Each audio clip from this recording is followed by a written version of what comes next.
Paris. Thank you, Mr Speaker. The Welsh Government's budget contained over 300 million to support Welsh farmers. Is it not the case that Plaid Cymru and the Tories put Welsh farmers' livelihoods at risk by voting against the Welsh Government's recent budget? Minister. My honourable friend is absolutely right. Question 4, Mr Speaker. Thank you, Mr Speaker. We are negotiating a new partnership with the EU and believe that securing a broad-based security partnership, closer cooperation on law and order and tackling barriers to trade will boost our economies, keep us safe and improve families' finances.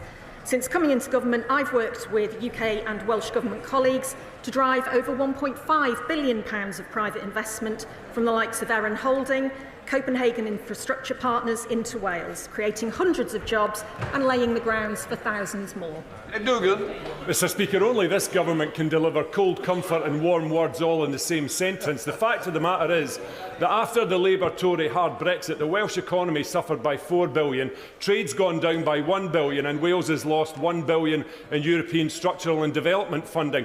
Then on top of that, the Labour budget has kicked them even further down the track. When will she stand up to her Westminster masters and finally do something in the interest of the people of Wales?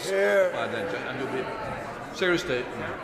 Mr Speaker, Welsh businesses, both large and small, tell us time and time again they are being held back by red tape, and we need to tackle the barriers to trade to help drive the investment, jobs and growth for both the UK and EU economies. Nationalists can continue their obsession with the Constitution, putting up borders, not breaking down barriers and raising taxes on working people like they've done in Scotland. Jessica Ball. Speaker, closer collaboration between the UK and the EU on defence and on defence spending is a very important part of strengthening our relationship, and also will it be important for the Welsh economy, including companies like Enesis, who I visited recently, who produce specialist batteries for defence and other applications. So can the Secretary of State say a bit more about how increased defence spending will aid the Welsh economy and companies like Enesis, particularly in advanced manufacturing and in supply chains? Can I thank my honourable friend for her question? She's absolutely right about the potential for growth. This government's commitment to increase defence spending means that our strong defence manufacturing base in Wales and the skilled jobs it supports has real potential for growth. The top 5 suppliers to the Ministry of Defence all have a footprint in Wales, and alongside that is a strong supply chain. And the forthcoming industrial strategy will set out more details about how that advanced manufacturing base will get government support. Roberts. Reports of a new UK-EU strategic partnership to reduce trade barriers will at last be a welcome boost to Wales's food and drinks producers, given that 75% of the sector exports go to the EU. All producers from farm to fork of our wonderful Welsh produce make a vital contribution to Wales's economy. So will she join me in celebrating all of Wales's food producers and farmers, especially those at Sioe Nevin Show on Monday, and even more so those from Sir Gar, Carmarthenshire here today? Thank you, Mr Speaker. I'm delighted to support the Welsh food and farming industry and absolutely concur with her comments. Roberts. On another note now, policy and practice show that 10 UK local authority areas worst hit by Labour's welfare cuts, nearly half of them are in Wales. That's 190,000 people in Wales affected, hitting our post-industrial quarrying and coal mining communities hard. How does she explain to her colleagues in Wales why the communities where Labour used to be strongest should now suffer so much because of her government's cruel welfare cuts?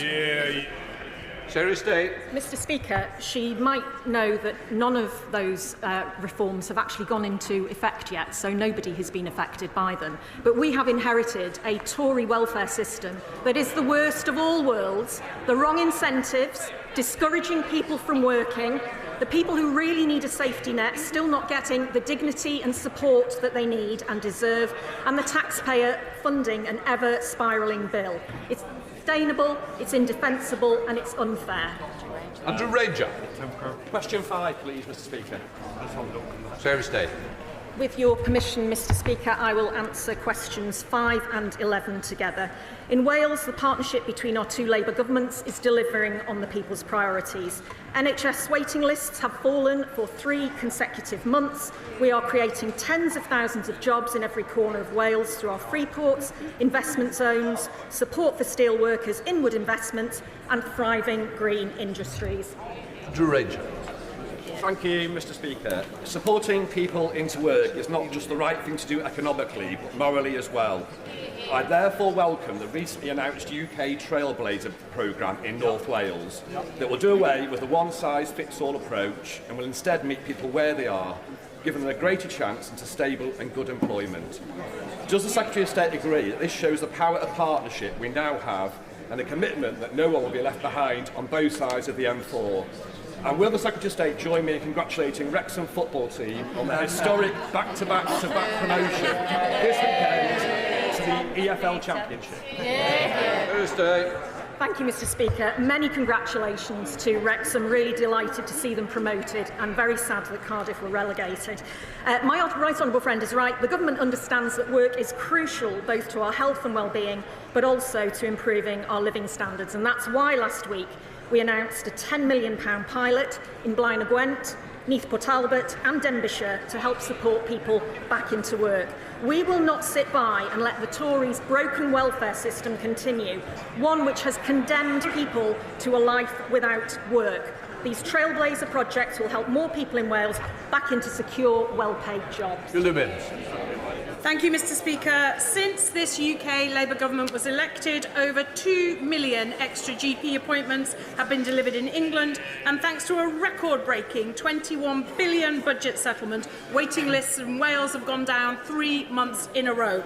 Does the Secretary of State agree with me that our NHS and our country are safer and stronger when you have two governments working together to make devolution work and not tear our union apart?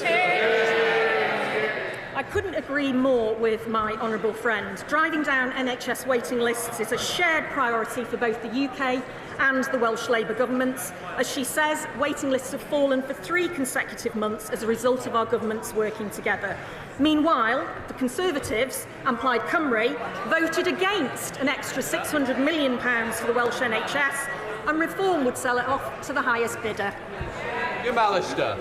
Does the Secretary of State think that the imposition from tomorrow of a parcels border between Great Britain and Northern Ireland will strengthen the Union, given that parcels business to business from Wales or any other part of the UK to Northern Ireland will now be subject to EU customs declarations and checks? How does that strengthen the Union? Can I thank the honourable member for his question? As I said to an earlier question, we want to make sure that trading is made easier, that we remove the red tapes and barriers, and those are the discussions that we are having at the moment with the EU. Jim Shannon. Mr Speaker, what strengthens this union is the nations of Wales, Scotland and Northern Ireland intertwined with England. It's the Gaelic nations of Scotland, Wales and Northern Ireland and the cultures and the history that they bring together. It's also the benefits of the union in relation to employment, to jobs and the opportunity. It's the constitution, it's our service and uniform. All those things bring us together in a way that nothing else can. So this great United Kingdom of Great Britain and Northern Ireland can have a better union and can do better together. Mr Speaker, can I thank the honourable gentleman for his question? I definitely believe that the 4 nations together in the UK are stronger together. Liberal Democrat spokesperson. What's going on? Thank you, Mr Speaker. Thank you, Mr Speaker. There's no greater threat to our union than the feeling that workers in one nation matter less than those in another. And people in and around Port Talbot right now feel like they've had a rotten deal. So can the Minister explain why the deal that her government did with Tata meant that workers who had been at the company for longer than 25 years didn't have that service reflected in their redundancy payments, and why workers wishing to access the retraining element had to forego their right to the enhanced redundancy payment too? And is it true that reportedly, as of February, only 3 people so far have applied for that scheme? Secretary of State. Thank you, Mr. Speaker. Tata made the decision to close the blast furnaces in January 2024, 6 months before the general election. They closed the coke ovens in March 2024. An agreement for the grant for the EAF had already been done, and he might remember that Blast Furnace 5 closed down on polling day, on general election day. The timeline was fixed in order for that electric arc furnace to be delivered. In 10 weeks, we negotiated a better deal, better terms and protections for the whole workforce at Port Talbot. No immediate compulsory redundancies, the best voluntary redundancy package ever offered by Tata to its UK workforce. We saved 5,000 jobs, and 385 acres of land are being released for development and regeneration and future opportunities at the site. All in all, this is a £1.3 billion investment deal, very different from the situation in Scunthorpe. Perfect. We now come to Prime Minister's questions. Clive Jones. Question number 1, Mr. Speaker. Prime Minister. Mr. Speaker, yesterday evening, Royal Air Force Typhoons successfully conducted strikes against Houthi military targets in Yemen in a joint operation with our US allies. This action was in line with long-standing policy of the UK government to defend freedom of navigation in the Red Sea after Houthi attacks fuel regional instability and risk economic security for families in the UK. Mr. Speaker, I'm pleased to say that all UK aircraft and personnel returned safely, and I pay tribute to the professionalism and bravery of all our servicemen and servicewomen. The Defence Secretary, Mr. Speaker, is making a statement immediately after PMQs. Mr. Speaker, can I congratulate Prime Minister Mark Carney on his election in Canada? Our two countries are the closest of Commonwealth allies, partners and friends, and we will work together to deepen our economic relationship to benefit working people here in the UK. Mr. Speaker, may I also congratulate everyone across the House, including members of this House and the Press Gallery, who ran marathons in London and Manchester. In particular, the Honourable Member for Gordon and Buchan for the fastest run of any female MP. And, of course, the Shadow Justice Secretary, who I'm reliably informed is still running.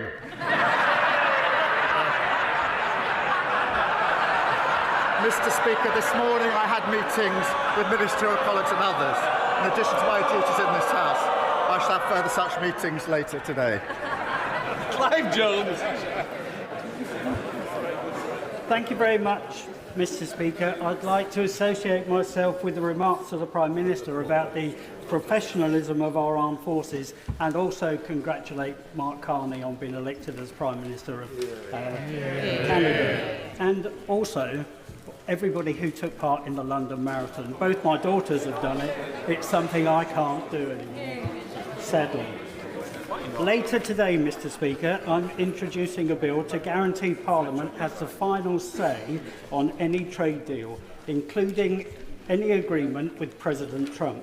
This isn't new. It's exactly what Labour promised to do in an official policy paper put forward in 2001. I'm asking this government to keep its promise. Currently, members of Parliament have no vote. They have no voice on trade deals. So, will the Prime Minister... Order. I think the Honourable... What this is good. I think you're on a marathon yourself. I think the Prime Minister made very good. Prime Minister. Well, Mr. Speaker, can we extend our congratulations to his daughters for running the marathon? In relation to trade deals, the government retains the right, obviously, to strike trade deals, delivering growth, jobs and opportunities for working people. We clearly set that out in our manifesto. That's exactly what we're doing. Parliament, as he knows, does have a well-established role in scrutinising and ratifying these deals.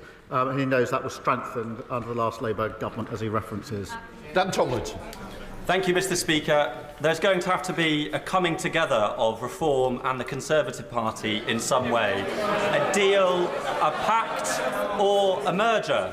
These aren't my words, Mr. Speaker, but those of the most senior Tory in elected public office in the country, the Mayor of the Tees Valley. So if senior Tories are plotting it, the Leader of the Opposition won't deny it, doesn't that mean that the only way for us to stop this plot is to vote Labour? Well, it's no need to answer. You've no responsibility for any part. Right, let's move to the Leader of the Opposition, Kemi Badenoch. Thank you, Mr. Speaker. On Monday, the Prime Minister's Safeguarding Minister admitted on the floor of the House that there was a cover-up of the child rape gang scandal. Does the Prime Minister think we should expose this cover-up? Mr. Speaker, this is obviously a serious issue. I oversaw the first grooming gang prosecution, which was in Rochdale more than a decade ago. There is a contrast here because the Leader of the Opposition, when she was Minister for Children, Women and Equalities, never raised this issue in the House in 3 years. Mr. Speaker, the Shadow Home Secretary held 352 external meetings during 20 months. How many were on this issue? Not one.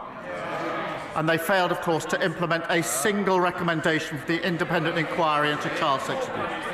Mr. Speaker, my position is absolutely clear. Where there's evidence, the police should investigate and there should be appropriate prosecutions. That's route number one. Route number two, we should implement existing recommendations, which did expose what went wrong. They weren't, those recommendations were not implemented by the last government. They're being implemented by this government. We are providing for local inquiries. We're investing more on delivering truth and justice for victims than the party opposite did in 14 long years. Mr. Speaker, in the last year of Conservative government, we had a gangs task force that found 500 perpetrators, protecting thousands of victims. We launched that inquiry that he's talking about, but more still needs to be done. It's now 4 months since I asked him for a full national inquiry.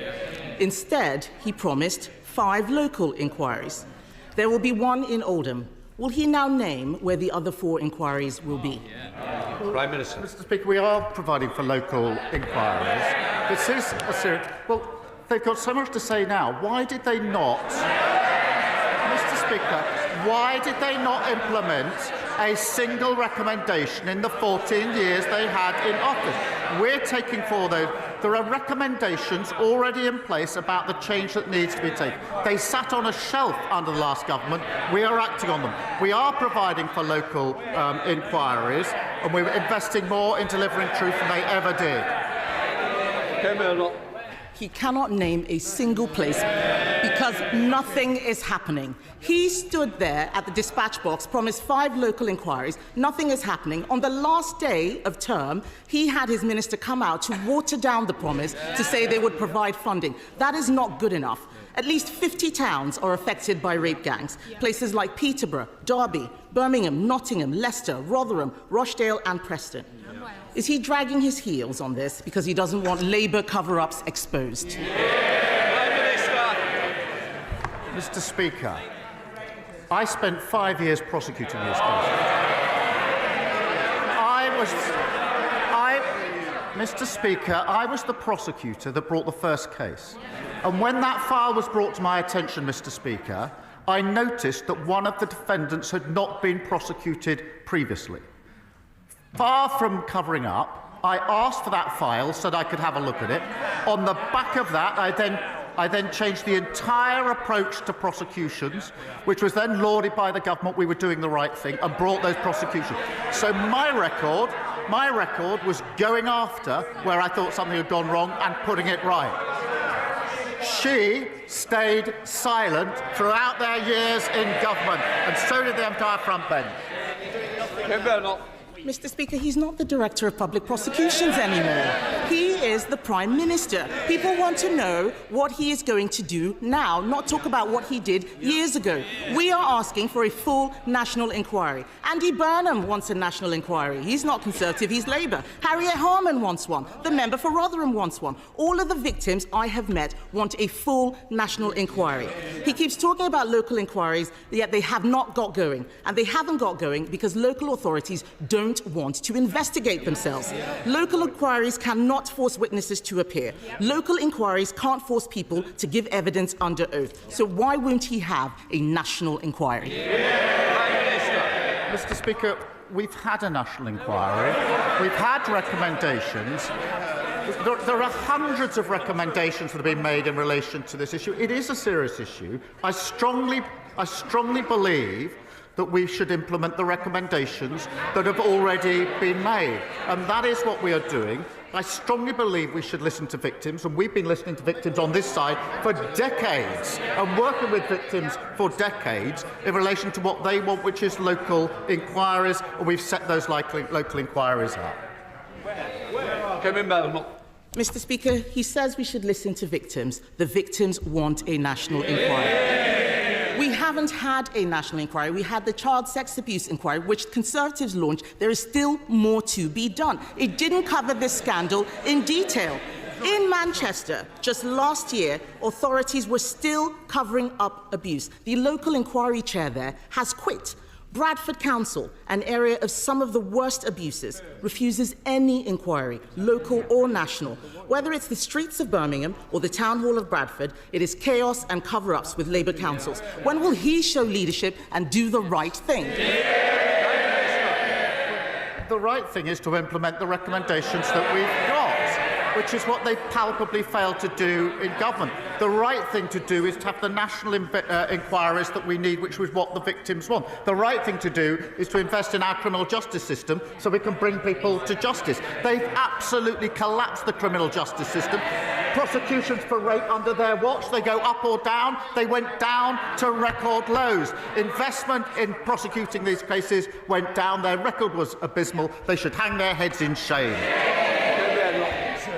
Mr. Speaker, this is just distraction tactics. He hasn't read the recommendations, because if he had read the recommendations, he would know none of them would tackle this issue. The fact is, if I was standing where he is, we would have had a national inquiry months ago. This issue is personal for me. I have met many of the victims. This is about the protection of children. Nothing else is more important. In the last few days, Mr. Speaker, I've been to Wiltshire, Lincolnshire, Northumberland, Kent. All of them have outstanding children's social care. Do you know why, Mr. Speaker? Because they're all run by Conservatives. That's the difference that Conservative councillors make. Isn't the choice tomorrow between chaos and cover-ups under Labour councils or better services under the Conservatives? She says they'd have a national inquiry. 14 years. 14 years, and they didn't do it. It's so hollow. And yes, tomorrow is the first opportunity the country has to pass their verdict on the Leader of the Opposition and the party opposite after the general. Have they changed? Have they learned? It's passing verdict on the Leader of the Opposition. We'll see you next week. Right. Nadia Winter. Mr. Speaker. Mr. Speaker, I wish that the Leader of the Opposition would stop weaponising victims of child sexual abuse. Political points. It's damaging victims, and if she cared about child protection, she wouldn't be doing that. It's a disgrace. You're a disgrace. Mr. Speaker, new data shows that in March last year, in Hyson Green and Arboretum ward in my constituency, 64% of children were in poverty, the highest proportion in the whole of the East Midlands, and a damning indictment of the previous Conservative government. One of the proudest achievements of the last Labour government was the action it took on child poverty. Can the Prime Minister confirm that this Labour government will do everything in its power to eliminate child poverty, and that its task force has not ruled out abolishing the two-child benefit limit, the single most cost-effective way to pull children out of poverty? Minister. Well, she's absolutely right to raise the disgraceful record of the previous government, which saw an extra 900,000 children in poverty. I'm proud of Labour's record in reducing child poverty, which is what we do in government, and the task force exploring every lever to reduce child poverty. Leader of the Liberal Democrats, Sir Edward Davey. Thank you, Mr. Speaker. And on behalf of my party, can I send our congratulations to Mark Carney and the Liberal Party of Canada on their historic victory. We wish them well as Canada continues to stand up strongly to President Trump's tariffs and threats. Mr. Speaker, Canada has learnt what happens when you do a trade deal with President Trump. He can't be trusted to stick with it. The Prime Minister didn't answer my question last week, and he didn't answer my honourable friend, the member for Wokingham, just now. So let me ask again. Will the government give members of this House a vote on the floor of this House on any deal he agrees with President Trump? Yes or no? Prime Minister. Mr. Speaker, we are in negotiations with the US in relation to a deal. We will act, obviously, in the national interest to make sure that if there is a deal, it's the right deal for our country. If it is secured, it'll go through the known procedures for this House. Sir David. Well, Mr. Speaker, I'm very disappointed in that reply. There was no yes or no response. We do want to vote, and we will keep pressing him and his government on that. But turning to a domestic issue now, Mr. Speaker, my honourable friend, the member for Dorking and Hawley, has taken up the cause of Fiona Lascaris, whose autistic adult son, Christopher, was horrifically exploited and then murdered by a convicted criminal. As ITV News has reported, when Fiona tried to get a mental capacity assessment for her son, she was dismissed. So Christopher never got the support that might have saved his life. We're going to try to change the law so families' concerns over a loved one's mental capacity have to be considered. Will the Prime Minister give his personal backing to that change to stop another tragedy like Christopher's? Prime Minister. Well, I thank him for raising that terrible case, and I think the thoughts of the whole House will be with Christopher's family and friends affected by this, and we'll certainly look into what else we can do, and if there's further details that can be given to me of the particular case, I'll make sure that we follow it up. Jenko. Thank you, Mr. Speaker. I'd like to start by congratulating Truro City Football Club, who've gone from homelessness to league champions in one season. Yeah. In Cornwall, clean energy is a huge opportunity. We're fortunate to have vast natural resources, onshore, offshore winds, geothermal and tidal. We have a strategically vital port and a workforce ready to step up. I welcome that Falmouth Community Hospital will be getting new solar panels and benefiting from those first investments made by GB Energy. As we pursue our Clean Power Plan, will the Prime Minister confirm this is just the beginning of that investment in renewables in Cornwall? Can I add my congratulations to Truro? Clean energy investments are powering our plan for change, Mr. Speaker, and that's just the beginning. We'll go further. 200 schools and hundreds of NHS sites across the country will benefit from GB Energy's first solar projects, including Falmouth Community Hospital in my honourable friend's constituency. Hospitals will save, Mr. Speaker, £45,000 a year off their energy bills, with that money going back to the frontline services. That's the better future we're building, good for patients, good for jobs growth and our energy security. Nigel Farage. Thank you, Mr. Speaker. To date, so far this year, 10,000 young, undocumented males have illegally crossed the English Channel into our country, a 40% increase on this time last year, many coming from cultures that are somewhat alien to ours. They are being housed at a cost of many billions of pounds a year in hotels and increasingly in private rented homes. The effect on communities is one of a sense of deep unfairness, actually bordering on resentment. In Runcorn alone, there are 750 of these young men. Just in Runcorn. Is it not time to admit that Smash the Gangs was nothing more than an election slogan and not a policy? And isn't it time to declare a national emergency and to act accordingly? Prime Minister. Mr. Speaker, we are passing a borders bill with extensive powers to smash the gangs. These are terrorist-like powers that give powers to the police to intercept where they think the suspects are committing people smuggling, which is a vile trade. We must take back control of our borders after the last government lost control. But what did he and his party do? Did they support those extra measures to actually smash the gang? No, they went in the lobby with this lot in their new coalition to vote against them. And let's be clear what a vote for his party means. It means a vote to charge for the NHS. It means a pro-Putin foreign policy and a vote against workers' rights. And now we hear, Mr. Speaker, he's recruited Liz Truss as his new top advisor, as he was cheering on the mini-budget. Just silence. Thank you, Mr. Speaker. For years, my constituents in Orrell have suffered from a lack of local health provision. But next month, that will begin to change, thanks to a new partnership that I built with our local NHS, Wigan Athletic and Wigan Warriors at a Centre for Excellence in Women's Sport. This will be a shining example of shifting healthcare from hospitals into communities. So can I urge the Prime Minister to continue with our plan for change and ignore the member for Clacton who, for decades, has pushed to dismantle our NHS so that my constituents must pay to see their doctor. Well, I see the member for Clacton complaining, but what did he say? So we're going to have to move to an insurance-based system of healthcare. His words. If you can afford it, you pay. Not under our watch, Mr. Speaker.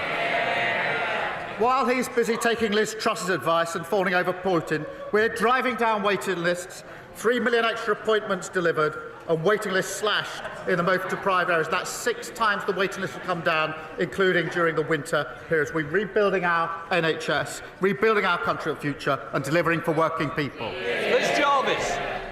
Thank you, Mr. Speaker. Just before Christmas, thousands of my constituents in Eastleigh were left without water after yet another incident involving Southern Water, the latest in a long series of issues, including outages and sewage dumping in our precious chalk stream, the River Itchen. Yet this month, my constituents face water bill hikes of 47%. Does the Prime Minister understand why my constituents are so angry about this? And what reassurances can he give my constituents that Southern Water and Ofwat will be held to account? Prime Minister. I thank her for raising this, and the party opposite should apologise to her constituents for allowing record sewage into our waterways. Our Water Act will clean up our rivers, lakes and seas. Under new powers which came into effect last week, in fact, water bosses can now face years in jail for concealing sewage spills. We've banned the payment of bonuses and introduced new powers. And of course, we're delivering a major review through our Water Commission. And I'll reassure the member we won't hesitate to take further steps. Sam Colvin. Thank you very much, Mr. Speaker. Listening to residents in North West Cambridgeshire on the doorstep and in local coffee mornings, there's a clear message. People want local police that have the time and resources to get to know crime in their areas and tackle it at the root. And I know our Labour mayoral candidate's committed to that as she's elected tomorrow. So could the Prime Minister update residents across Cambridgeshire and Peterborough on how our plan for change is tackling crime and antisocial behaviour and boosting police ranks by 13,000 officers that will be visible in all local communities? The party opposite decimated neighbourhood police, and crimes like shoplifting and antisocial behaviour ran rife. I can tell him what we're doing through the plan for change: extra police officers, extra PCSOs and more special constables. On top of that, Mr. Speaker, a named officer for every community and more teams out in our town centres on Friday and Saturday nights. That's what you get with a Labour mayor working with a Labour government to deliver change for Cambridgeshire and Peterborough. Josh Babrin. Thank you, Mr. Speaker.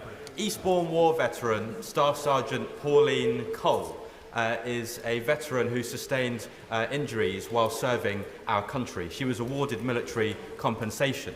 But because military compensation is currently considered income by this government, her pension credit has been cut from £77 a week to just £11 a week.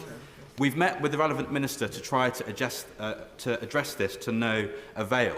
So I want to ask the Prime Minister, with the 80th anniversary of VE Day just next week, will he meet with Pauline, who's in the gallery, and I, to address this injustice and to ensure that no veteran is penalised for serving our country? Prime Minister. Can I thank him for raising this important issue with us? We will always stand up for those who serve our country. I paid tribute to Pauline for her service, and I will make sure that she gets the appropriate meeting that she wants and needs to discuss her specific case. Julie Mims. Thank you, Mr. Speaker. This week, thanks to this Labour government, hundreds of free breakfast clubs have opened across our country.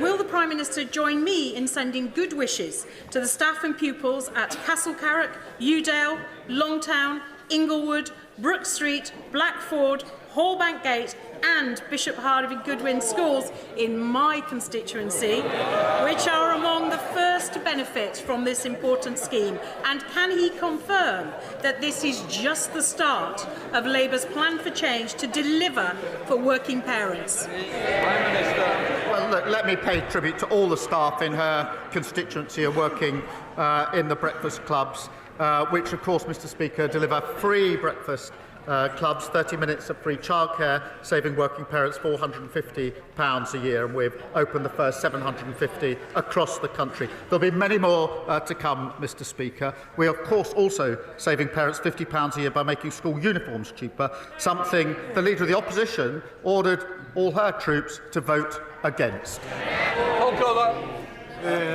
Thank you, Mr. Speaker. The playing of music and loud videos on public transport without headphones is becoming increasingly common. The various bylaws outlawing such antisocial behaviour are clearly not working, whilst planned cuts to the British Transport Police are bound to make matters worse. Will the Prime Minister back the Lib Dem plan to introduce effective enforcement and a publicity campaign to persuade people to plug in their headphones? After which, you never know, perhaps we can encourage the uncivil minority to take their feet off the seats. Prime Minister. Well, he raises a really important question of antisocial behaviour. They're laughing about it. That really sums up what they did in the last 14 years. He knows there are already strict rules in place to prevent antisocial behaviour, including fines of up to £1,000. But we are focused on tackling antisocial behaviour. It's not low level. It does affect people and their communities and their sense of safety and what they can do with their own lives. And that's why an additional £1.2 billion has been set aside for policing, 13,000 new neighbourhood police officers, new respect orders, and a named officer in every community. We take this seriously. They laugh about it. Bel Ribeiro Addy. Mr. Speaker, rent in my constituency is becoming exceedingly unaffordable, with the ONS's most recent data estimating that the average price of rents have risen by over 10% in the last year, whilst average wages haven't risen at the same level. And I know several metro mayors are calling from the power to control rents in their region to help tackle the issue, and the steps in the Renters' Rights Bill to cap market rents at the market rate are positive. But as landlords are the ones setting the market rates, renters in my constituency are fearful that this won't be enough to protect them from rising rents. So can the Prime Minister tell me what steps this government is taking to bring down rental prices? Prime Minister. She's absolutely right to raise this important issue. Communities across the country are facing the consequences of the utter failure of the party opposite to build enough homes. Our Renters' Right Bill improves the system for 11 million private renters, blocking demands for multiple months of rent in advance, and finally abolishing no-fault evictions, something they said they'd do over and over again, and as usual, never got round to doing. Mr. Speaker, that's backed up by major planning reforms, our New Homes Accelerator, and £600 million to deliver 300,000 homes in London, part of our 1.5 million homes we'll build across the country that are desperately needed. Sir Bernard. Does the Prime Minister recall from our history that even during the Blitz, the concert pianist Dame Maura Hess continued performing her piano recitals at the National Gallery, including the performance of German music like J.S. Bach's Jesu, Joy of Man's Desiring? As a trustee of the Parliament Choir and as a singer, can I ask him to lend his support to Parliament's own VE Day celebration, which will be next Wednesday evening in Westminster Hall, when we will perform in the presence of His Royal Highness the Duke of Kent and both speakers of both houses, not only that Bach chorale, but the music of our other allies and, of course, some British music too. Tickets are still available. Prime Minister. Can I wish him the very best of luck? It will be a fantastic event, and it's just one of the many important celebrations that that are taking place to commemorate VE Day. I would encourage the whole House to buy those remaining tickets to go along and attend the concert, which I think is in Westminster Hall, as well as the many street parties and other events that will be across the country. And I look forward to paying my own tributes on VE Day, but I wish him luck. Sarah Hall. Thank you, Mr. Speaker. I welcome the action taken by the government to fix our NHS and deliver 2 million more appointments, something my constituents are already benefiting from. Together with Warrington and Halton NHS Trust, I recently submitted a ready-to-go proposal for a new urgent treatment centre and outpatients facility in Warrington. Warrington has over 200,000 residents and no urgent treatment centre. The proposal would reduce A&E waiting times and deliver 100,000 appointments every year. Will the Prime Minister or Health Secretary agree to meet with me and local health partners to discuss this transformational project? Prime Minister. Well, I'm happy to make sure that my honourable friend meets the Health Secretary. Mr. Speaker, we have got waiting lists down for 6 months now in a row, delivering 3 million extra appointments. The Further Faster 20 programme is doubling the rate at which waiting lists are falling, including in her trust. And of course, earlier this week, we froze prescription charges at under £10. There's a lot that's been done, a lot more to do, but our plan for change is working, getting the NHS back on its feet. Leila Moran. Mr. Speaker, the non-disclosure agreement was entirely one-sided, gagging me, but not the men or the execs involved. It covered not just business matters, but everything painful I'd endured. I ended up in hospital. These are the words of a victim who suffered intolerable sexual misconduct in her workplace. Does the Prime Minister agree with me and members across this House that the misuse of NDAs in cases like this are totally unacceptable? And if so, will he help us in amending the Employment Rights Bill going through the Lords now to stop this pervasive practice once and for all? Prime Minister. She's right to highlight the misuse of NDAs, and I don't think anybody would countenance the misuse of NDAs, particularly in a case as serious as the one that she cited, which is why we're looking whatever we can do to make sure they're not misused.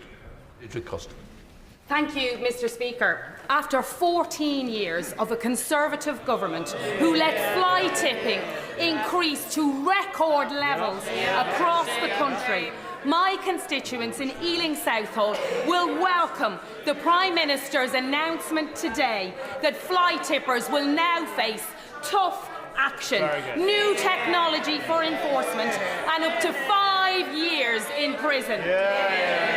Could the Prime Minister set out what other steps he is taking to help councils tackle fly tipping and the difference this will make to communities like Ealing Southall? Thank you for raising this issue. Under the last government, we saw 1 million incidents of fly tipping. Under Conservative councils, we see enforcement down and fly tipping up. Look at Tory-led Northumberland, where incidents of fly tipping are up 76%. We're introducing, Mr. Speaker, tough powers to seize and crush the vehicles of commercial fly tippers who now face up to 5 years in prison for operating illegally. That's a Labour government clearing up the mess left by the party opposite. Thank you, Mr. Speaker. Prime Minister, a week tomorrow, the whole nation will come together to commemorate VE Day. Those who fought in World War II, including my own father, would often attest that no one did more to maintain their morale in adversity than Dame Vera Lynn, the force's sweetheart. A doughty band of campaigners for several years have been trying to create a national memorial in her honour. I'm pleased to tell the House they now have a stunning design.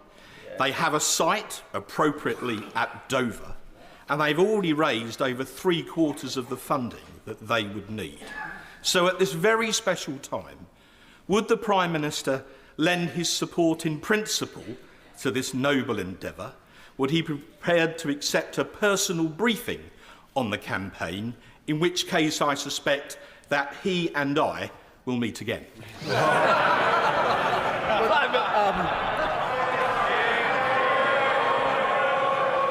Always a pleasure. But look, I'm going to congratulate him on his campaign. It is really important, and many people were delighted, I think, to join that campaign. Dame Vera is sewn into our nation's soul, providing the soundtrack for our greatest generation, and so it's particularly timely. So I'll support the campaign that he has done so much to promote. Adam Thompson. Thank you, Mr. Speaker. Whether it is the crevasse on the island outside of Asda in Long Eaton or the array of tyre poppers on Quarry Hill Road in Ilkeston, every day my inbox is filled with complaints about potholes that Conservative Derbyshire County Council has failed to fix. Given that the government has poured £1.6 billion of extra funding into road repairs and that tomorrow is the Derbyshire County Council elections, does the Prime Minister agree with me that it is high time that Erewash and the wider Derbyshire got itself a Labour council that will actually repair the roads? Well, he's absolutely right. Conservative Derbyshire County Council is home to more potholes than anywhere else in the country, and drivers are paying the price. Mr. Speaker, our plan for change has committed enough funding to fix 7 million extra potholes this year, and for the first time, councils like Derbyshire must publish how many potholes they've actually repaired in order to get the cash. The party opposite left Britain's roads crumbling. We are fixing them. Sammy Wilson. Mr. Speaker, the blackouts in Spain, which have caused chaos, the realisation amongst many backbenchers in his own party that thousands of jobs are being lost in Scotland in the oil industry, and the fact that businesses are facing energy costs which are making them uncompetitive and consumers being plunged into poverty, fuel poverty. Does he not recognise that his net zero policy is not only bad, but it's mad? And indeed, his own former leader is now accepting this. Will he not accept the advice from someone within his own party if he won't accept advice from this side of the House? Prime Minister. Well, many years on the opposite benches, I learned when asking questions at PMQs not just to read the headline on a Wednesday morning, but to look at some of the detail. What Tony Blair said is we should have more carbon capture. We've invested in carbon capture. That's many jobs across different parts of the country. He said that AI should be used. We agree with that. We've invested huge amounts in AI on the jobs of the future. He also said we need domestic targets so that businesses have their certainty. If you look at the detail of what Tony Blair said, he's absolutely aligned with what we're doing here. These are the jobs and the security of the future. I would also say that we shouldn't weaponise the difficult position that people in Spain and other countries find themselves in at a very difficult time. Final question, Alex Bellinger. Thank you, Mr. Speaker. I welcome the government's decision this month to secure British steel, and at a time when European security is critical, it is defence manufacturers in the Black Country, like Summers Forge in Hell's-Erin and BB Price in Cradley Heath, that will be using that steel to make the military equipment that our defence needs. Will the Prime Minister commit to make manufacturing investment in the Black Country a national priority so that we can live up to our industrial heritage and create the high-quality defence jobs that our region so desperately needs? Prime Minister. Well, pay tribute to my honourable and gallant friend for his service to his country. He understands our national security and economic security go hand in hand. Mr. Speaker, it's vital that defence investment creates more jobs, apprenticeships and opportunities in the Black Country and across the United Kingdom. That's why we've launched a new hub to give up to 12,000 small firms better access to defence contracts. And of course, we're raising defence spending, the highest sustained increase since the Cold War, something the party opposite failed to do in 14 years in office. Right, we'll let the front bench change over.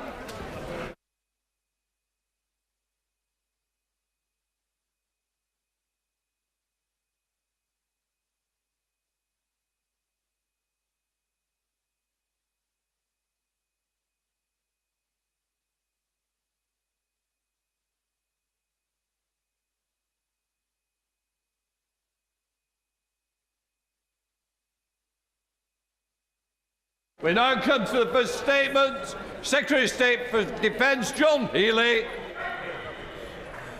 With permission, Mr. Speaker, I wish to make a statement to update the House on the action that we took last night against a Houthi military target. We did so in collective self-defence and to uphold the freedom of navigation as Britain has always done. Mr. Speaker, yesterday UK forces conducted a joint operation with US allies against a Houthi military facility in Yemen. Our intelligence analysis identified a cluster of buildings 15 miles south of Sana'a, used by the Houthis to manufacture drones of the type used to attack ships in the Red Sea and in the Gulf of Aden. Royal Air Force Typhoons, FGR-4s, with air refuelling support from RAF Voyager tankers, struck a number of these buildings with paved way for precision bombs last night. This action was limited, it was targeted,